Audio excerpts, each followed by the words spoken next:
Geceler danışır mənimlə səssiz.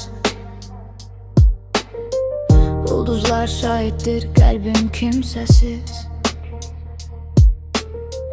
Bir ad qalıb içimdə siliniriz. Sən getdin, mən qaldım yarımçıq bir dəniz.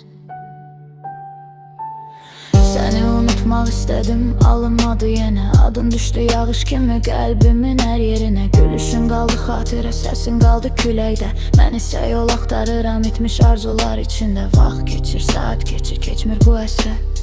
Ürəyimdə böyüyür hər gün başqa bir fəryad. Sənə yazılmamış mahnılarım var hələ. Sənə deyiləcək sözlər qalıb dodağımda.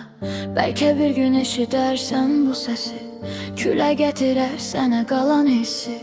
Qırılan ümidlər danışar gizli. Mən susaram, gözlərim deyər hər şeyi. Sən gedəndən sonra dünya dəyişdi. Rənglər soldu, gecələr dərinləşdi. Bir ad qaldı ürəyimdə gizli. Sən bilmədin nə qədər sevdiyimi. Sən gedəndən sonra yollar uzandı. Xəyallar yoruldu, ümidlər dayandı. Bu mahnı qəlbimin son fəryadıdır. Bəlkə də sevgimizin son yadigarıdır. Mən güclü görünürəm, içimdə fırtına. Gülümsəyən üzüm aldadır hər insanı. Heç kim bilmir gecələr necə keçdiyini. Sənin yoxluğunun məni necə sındırdığını. Bir şəkil qalıb masamda köhnəlmiş. Bir məktub qalıb sözləri saralmış.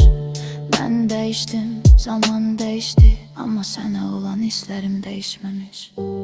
Yağış yağır, küçələr susur. Xatirələr yenə qapımı döyür. Gedən gedir, qalan alışır. Sevən ürək isə yavaş-yavaş ölür. Sən gedəndən sonra dünya dəyişdi. Ürəyimdəki bütün yollar bağlandı.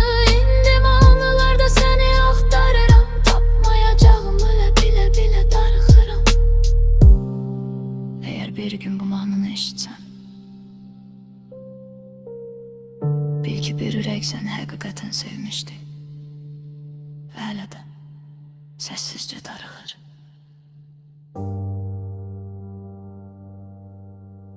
Kanala abone olup beğenmeyi unutmayın.